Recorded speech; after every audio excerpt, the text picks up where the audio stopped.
어떤 아이는 울음을 들키지 않는 법부터 먼저 배웁니다.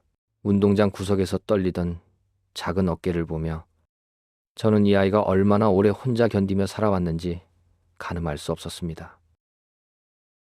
그리고 그 옆에 조용히 앉기까지 제 마음에도 긴 시간이 필요했다는 걸 그날 비로소 알았습니다.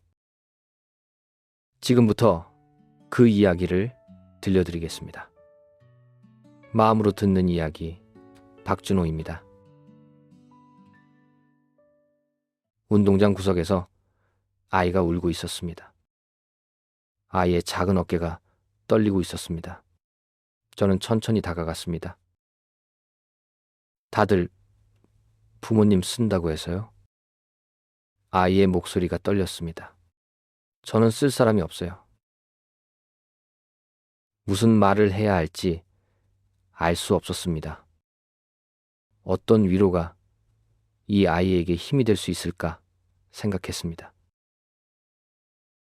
저는 아무 말 없이 아이의 옆자리에 앉았습니다. 아이의 울음과 함께 해주고 싶었습니다. 하지만 이 순간이 오기까지도 우리에게는 긴 시간이 필요했습니다. 아이를 처음 만났던 아침으로 돌아가 봅니다. 사회복지를 배우던 시절 실습 시간 때 방문한 지역 아동보호시설에서였습니다. 2층 놀이실로 올라가는 계단은 낡아 있었고 복도엔 아침 햇살이 비스듬히 들어오고 있었습니다. 몇몇 아이들이 놀이실에 모여 있었습니다. 그때 한 아이가 제 시선을 붙잡았습니다. 창가에 혼자 앉아 까만 눈으로 조용히 저를 바라보고 있었습니다. 저는 어색하게 인사를 건넸습니다. 안녕. 아이는 잠시 망설이다가 작은 목소리로 대답했습니다. 안녕하세요. 그 인사는 예의 바른 것이었지만 어딘가 조심스러웠습니다. 마치 낯선 어른 앞에서 자신을 지키는 법을 이미 배운 사람 같았습니다. 저는 그 순간 느꼈습니다. 이 아이와는 오래 보게 될 것이라고요. 실습이 끝나고 저는 그 시설에 정식 사회복지사로 채용되었습니다. 몇 달 뒤 아이가 다니는 학교 행사에 동행했습니다. 복도 게시판에는 학생들이 그린 그림들이 붙어 있었습니다. 그중 익숙한 필체가 보였습니다. 존경하는 사람, 부모님. 저는 그 앞에 멈춰 섰습니다. 이 아이에게 부모님은 어떤 존재일까 생각했습니다. 기억일까? 상상일까? 아니면 그냥 써야 하는 단어일 뿐일까? 아이의 시설 기록에는 5년 거주라고 적혀 있었습니다. 하지만 아이는 아무런 불만을 드러내지 않았습니다. 성급하게 무언가를 바라지도 않았습니다. 그저 자기 자리를 조용히 지키고 있을 뿐이었습니다. 어느 오후, 시설 2층 상담실에서 아이와 단둘이 앉아 있었습니다.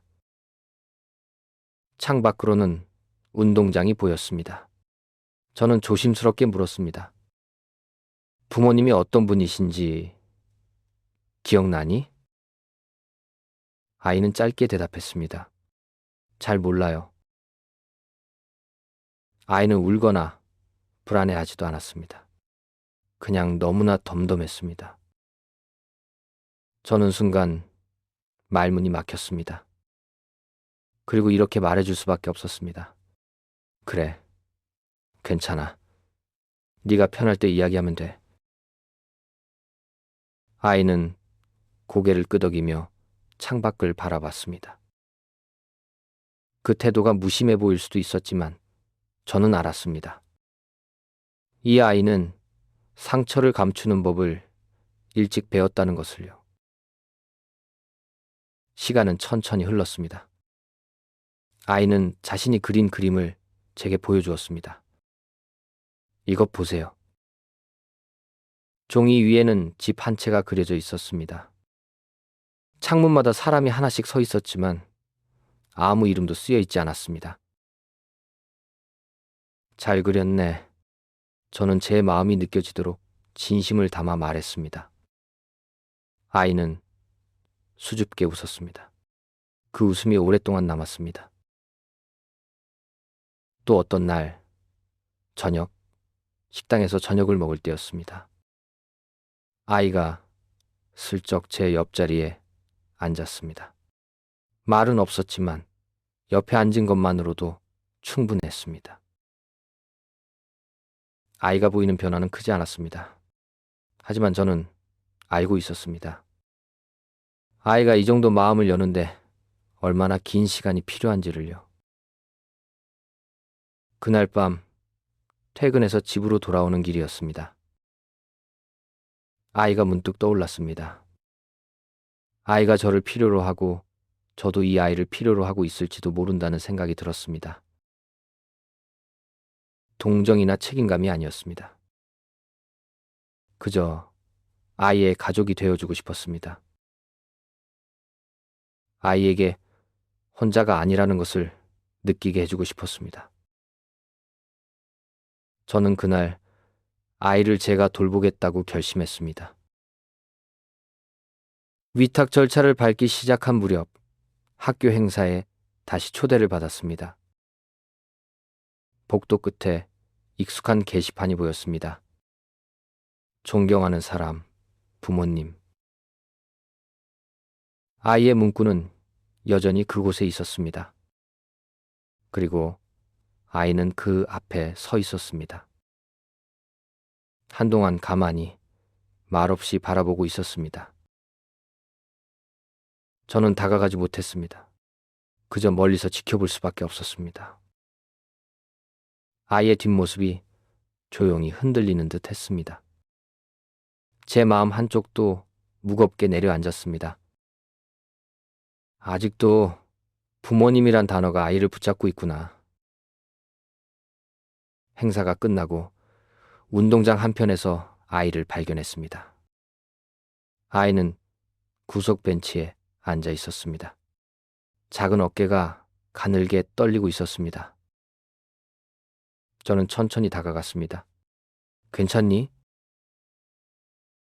아이는 고개를 들고 붉어진 눈가로 저를 바라봤습니다.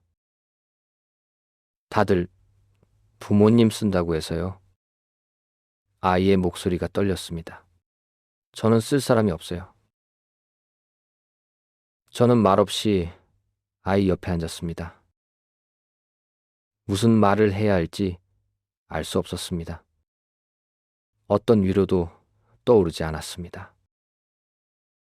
그래서 저는 그냥 거기 함께 있었습니다.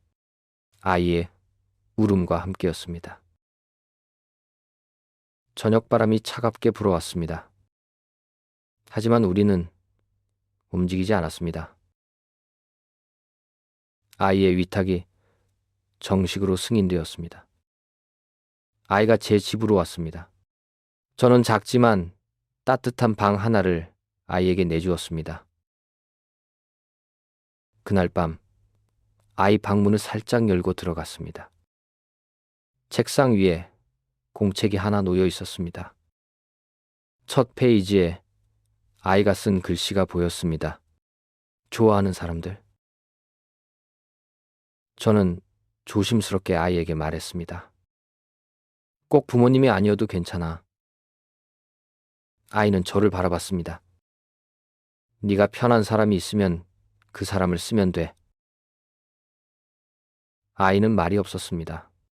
하지만 눈빛이 아주 조금 흔들렸습니다. 놀람도 기쁨도 아닌 그저 어떤 가능성을 떠올리는 표정이었습니다. 저는 그 순간 알았습니다.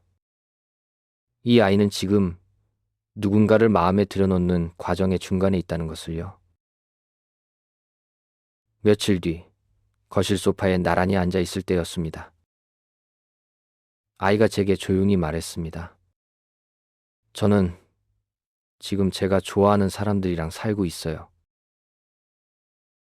서툴렀지만 분명한 문장이었습니다.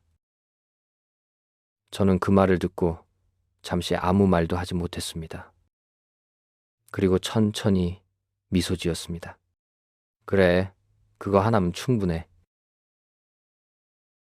아이도 웃었습니다. 처음 본 환한 웃음이었습니다. 우리는 저녁이 되면 함께 동네를 산책합니다. 하늘은 어둡지만 촛불처럼 작은 가로등이 길을 밝히고 있습니다. 저는 생각합니다.